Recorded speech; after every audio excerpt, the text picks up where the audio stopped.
Well, there it is, the finished product, my new Newbraunfels tuning plate. I have about an hour and a half into it. That's including cutting the metal, drilling all the smaller holes and punching out the big holes. And that's the first of a few modifications I'm going to make on this. I'm going to do something about these wheels. And I've got some metal there. I'm going to make a charcoal basket and a fire grate, and I'm going to put new grills on there. So right now I got to sign off. I got to basically put this project on a back burner for a while, no pun intended, because I got to go put up Christmas lights and decorations, and we all know how that is. Okay, we'll get back to you soon, hopefully. Signing off. Okay, here we are. Back from holiday vacation. What I'm going to do here now, I'm going to make a charcoal basket. I have some 1/2 inch. This is called concrete reinforcement mat. You get these off of highway jobs. I have a friend of mine, he's in the construction industry. He gave me this. And I'm going to trim this all up, and we're going to make a charcoal basket out of it, and we'll get back to you later. Alright, here we are, back at my charcoal basket. As you can see, I cut the matting, and I heated a torch up, bent it at 290-degree angles, and what I'll do, I'll just put it together and weld the box. And the box is 13 inches long, 11 inches wide, 11.5 inches tall, so it'll fit right in there. And what I'm going to do, I'm going to keep the bottom up about 3 inches so I can get air underneath it.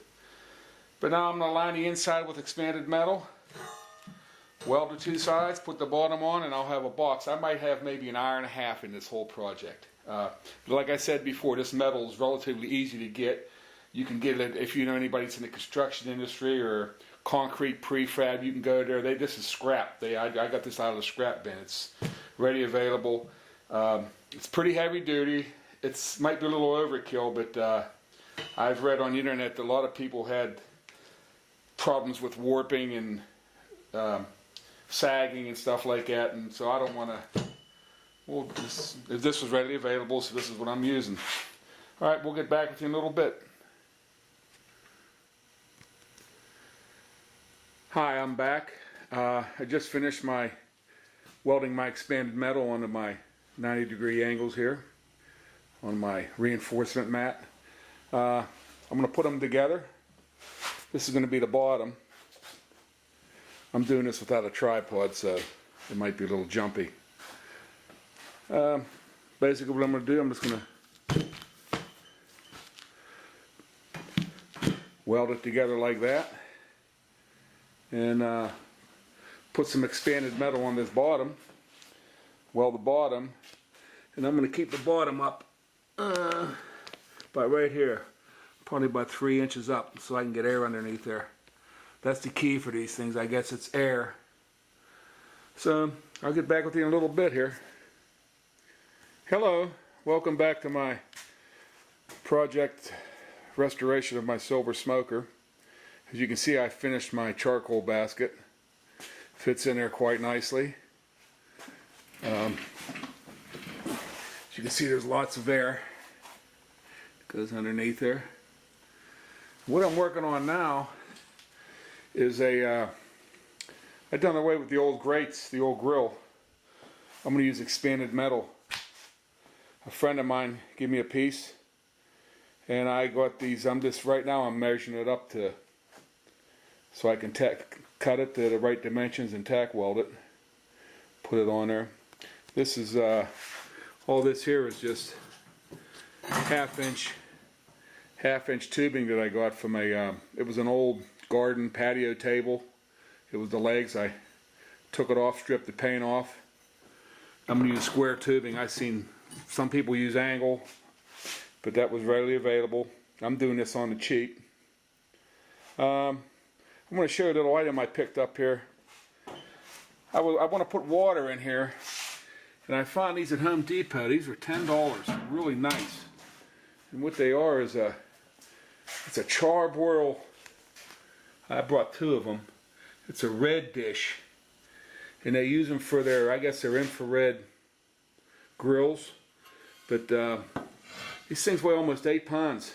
It's all cast iron, has a small footprint.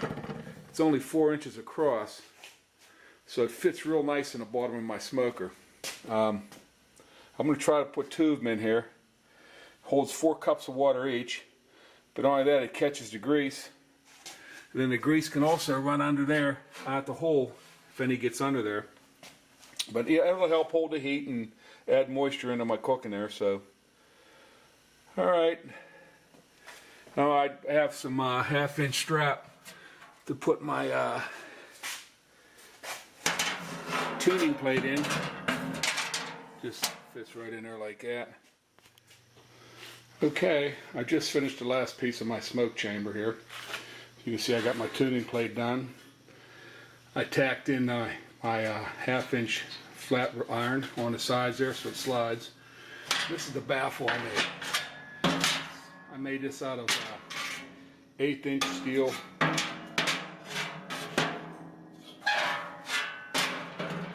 I put these little skirts on the side of it so it seals tight. I mean, this is really, really tight. And I have it so it just pops right in there. And I left this gap open here, sort of work like a tuning plate. I don't know how it's going to work, but I can always close it or open it. I don't know how hot this end's going to get or how cold it's going to get, but if I have to, I can drill more holes. But it's pretty well done. I don't know if you can see in here. It lets the smoke go in pretty good. It's a tight seal. So that's it for the smoke chamber. Now I have some other issues to take care of. With my charcoal basket, my tuning plate, and my grills, I've added 60 pounds to this. And as you can see, it's pretty shaky. So I'm going to flip it over and we're going to address this problem. I'm going to put some kind of braces, maybe some bigger wheels on it. But we'll get back to you in a little bit here. I'm going to take some more pictures with my grills and my water trays. I'll be back to you in a minute here. Okay, there it is with my new grills. Expanded metal. My tuning plate underneath here if you can see it. There's my charcoal basket. Like I said, it added 60 pounds. And it's pretty shaky. So we're going to address that problem now. I'm also going to put, I ordered some new handles. I'm going to put the spring handles on and some stainless steel shells. Smokestack. I got to address this problem here. You can see the gap right there. I'm going to weld this all up, make it tight. But we'll get back to you in a little bit here. Here we have the silver smoker flipped over on its back. And today I'm going to tackle the problem of these unstable legs right here. They're pretty shaky. And the first thing you got to do, you got to make sure that your smoker is level. And I have it up on these jury rig jack stands here. It seems to be working all right. Now what I've done, I scavenged some tubing off of an old discarded Sears weight bench, and I'm going to make some support brackets and a firebox support brackets on the firebox, because I don't like the way that's all the weights when you pick it up is just on the firebox and none of it's onto here. So another thing I'm going to do too, down here where the smoke chamber meets the legs, I'm going to put some angle across here and tack it to take the wiggle out of it there, support. This whole unit supported, it's only 4 little bolts right there to support the whole unit, and it's a pretty flimsy setup, but I guess you get what you pay for. And I also noticed that these the axle holes here that the wheels go onto, they're a 1/2 inch diameter, while the axle itself is 7/16, and you can see there's a lot of play in there. So I'm going to take care of that. I'm going to put some I'm going to put a 1/2 inch stainless axle through there and some different set of wheels. Hopefully that'll take care of the problem. But other than that, I'm going to get it welded up and clean some of this rust off. It was in the bottom here. I guess they left the charcoal in there sitting, and this rust got rusty, surface rust. It retained moisture. So I'm going to get back to work, and I'll get back to you in a little bit with some more progress on it. Okay, I finished welding up my cross brackets right here. Finished welding them up.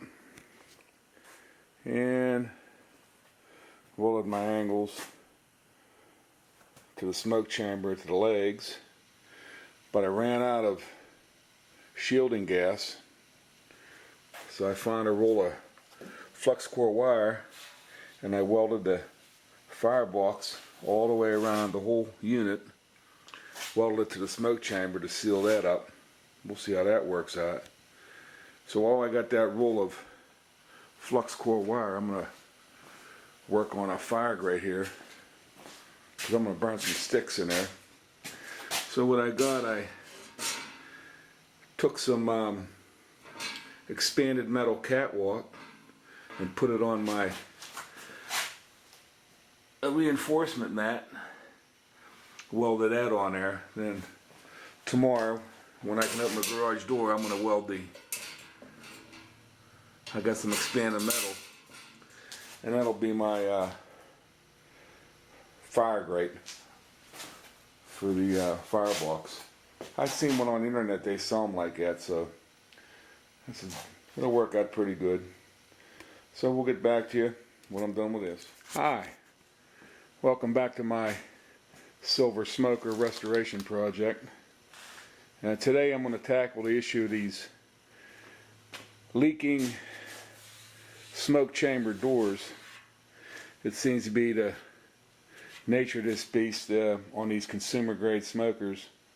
The flange on these is basically nothing more than a little indentation that's stamped in around the perimeter of the door. And I see some people, they put red silicone around it, or some type of fireproof gasket. But I'm going to go a different route. I've seen some manufacturers, they weld a steel flange on the inside of the door, and that's what I'm going to do. I have some 1/4 inch strap iron, or steel, that I'm going to weld on the inside of the door, and it'll go down inside here, and hopefully it'll keep a tight seal. Try to seal this up as much as possible. So we'll see how it goes, and we'll get back to you in a little bit.